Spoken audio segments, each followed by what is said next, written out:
Me and my dad were actually up and in the living room, which is it's right next to their house, and next thing you know, we just hear this big boom, and then at first I thought I fell through the floor and into the basement, but then it was just, I was covered in drywall and insulation, and then I was stuck there for a while, and then I finally heard my mom screaming, and then so I got out. I found a hole and pried my way through. So you were basically trapped a little bit. Oh yeah. And then I look, and me and my dad are yelling to each other, and because he was on the couch against the wall that's right next to theirs, and so that went down to over him, and he was trapped. He couldn't get out at all. And so we're yelling. I started walking, and then next thing you know, he's like, "Hey, you're on top of me."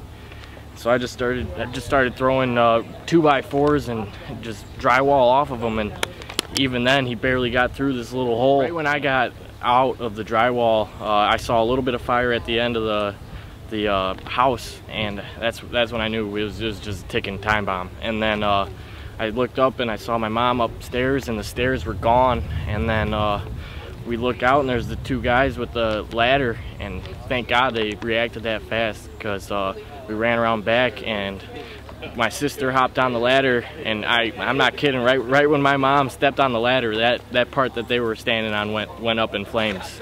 And you know, it's crazy. Explosion go off probably a little around 5 o'clock in the morning. Our officers responded to the area. There were several houses that were in flames. They went door to door trying to get everybody out of the rest of the houses, and obviously we had ended up having 19 uninhabitable homes and over 60 with damage. My impression was it was a big explosion that occurred. That's the best way you could put it. It looked like a tornado hit the area, kind of.